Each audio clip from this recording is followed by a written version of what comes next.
You are getting 100% Jodi on Women Taking the Lead. Oftentimes, I find I've accomplished way more than I would have given myself credit for at first glance.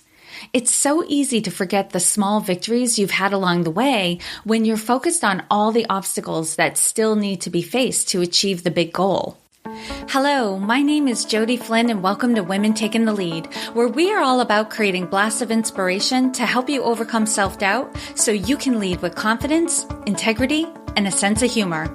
Head over to womentakingthelead.com to join the community and get the resources to support you on your leadership journey. Now, your future awaits, so let's get started.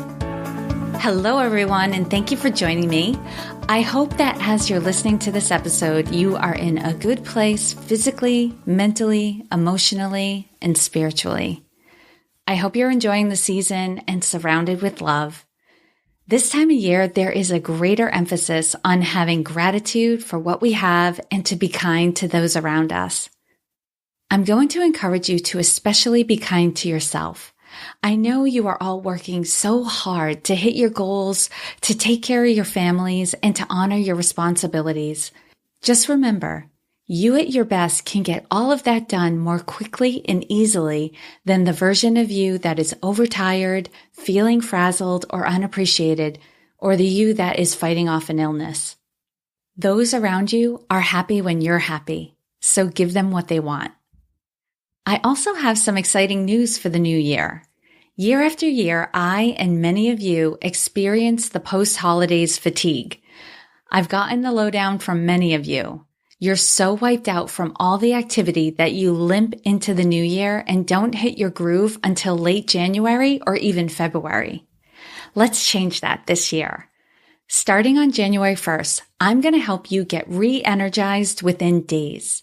I've done this work with my clients, and it's remarkable how quickly this can help you go from feeling tired and burdened to light, energized, and ready for action. This is a tolerations detox. And what happens is that over time in our busy lives, we begin to tolerate things because we tell ourselves that we don't have the time or the energy to deal with them head on. So we ignore them. We put up with them. We try to let go, move on, accept, or make peace with these things, but consciously or subconsciously, they are still bothering us. So we have to use some of our energy to try to keep them off our radar. And when I say we have to use some of our energy, I mean we have to use some of our energy for each little thing we are tolerating. And the bigger the toleration, the more energy it takes. And for some of us, we are tolerating so many little things, we are expending a great deal of energy to keep from getting bogged down by them, to keep up appearances that everything's fine, and to stay on top of the important things that need our attention. As our overall energy becomes depleted, we start to feel busier. And so we feel like we have even less time and less energy to deal with the things that bother us. These tolerations start to build like plaque and clog our energy system. And to explain away our lack of energy and lack of ability to focus and engage, we say things like, it's because I'm getting older, or I've just been so busy, or the weather is bringing me down, or I hear this a lot, I think I have adult ADD. And at the end of the day, you're probably baffled by how tired you are and wonder how other people get the energy to get in a workout, go out with friends, or work on a hobby or project after dinner, while you're sitting on the couch watching TV because it's the time you can check out and unplug from the day. And by that point, you need it bad. What I'm going to tell you and what I want you to sit with is that you have as much energy as all of those people. You could also be waking up in the morning, jumping out of bed, rocking your day, and spending your evenings doing whatever you like, whatever you find fulfilling. And the way to get your energy back is to stop using it to put up with the things you're tolerating. So what I have for you that will help you get your energy back is a Tolerations Detox Challenge.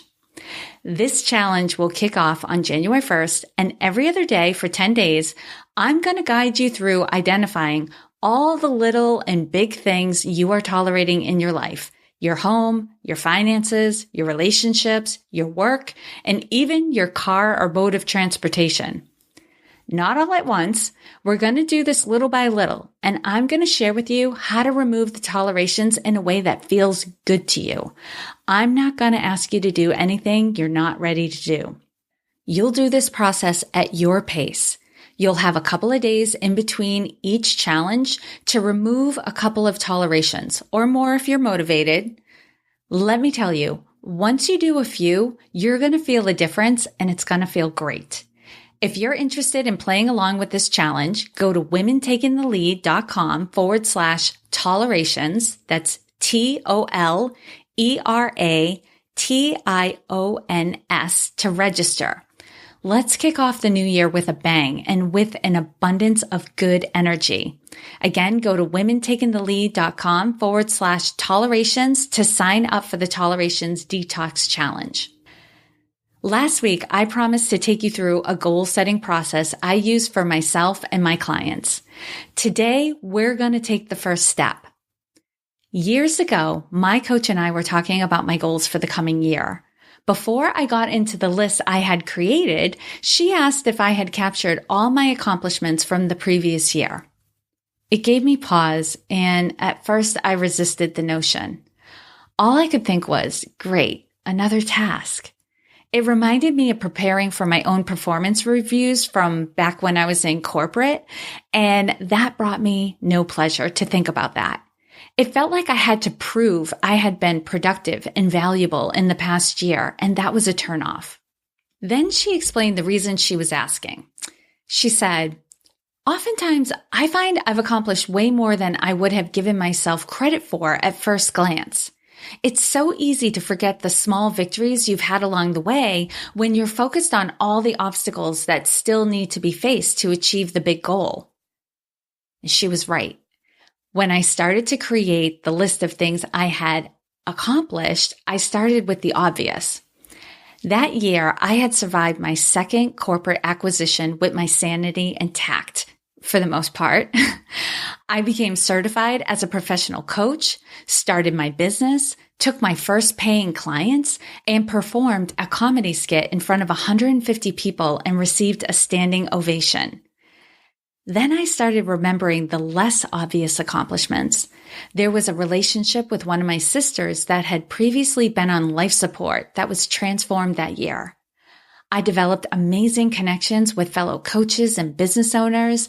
I changed my coaching niche, etc. Like the list just kept building. It had the desired effect. I was awed and amazed at what a year I'd had. I was amazed at who I had become in the process and grateful for everything I had faced. Reflecting on and writing down your achievements is like a booster shot in the arm.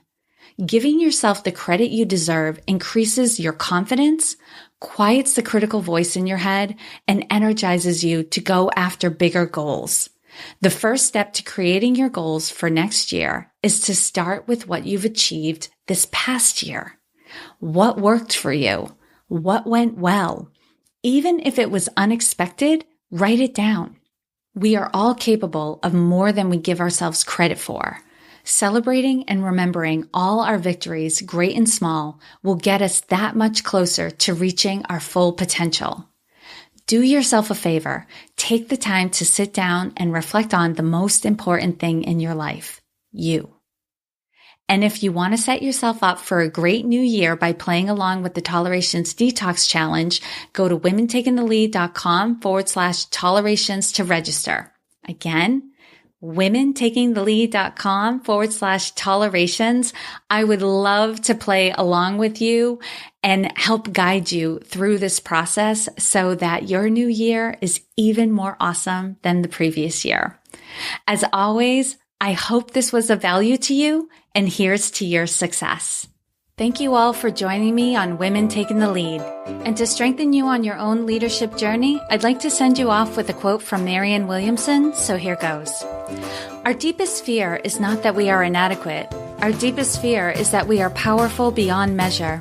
It is our light, not our darkness, that most frightens us. We ask ourselves, who am I to be brilliant, gorgeous, talented, fabulous? Actually, who are you not to be? You are a child of God. Your playing small does not serve the world.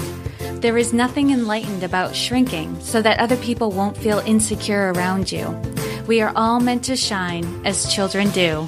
We were born to make manifest the glory of God that is within us. It's not just in some of us, it's in everyone. And as we let our own light shine, we unconsciously give other people permission to do the same. As we are liberated from our own fear, our presence automatically liberates others. Again, thank you for joining me, and here's to your success.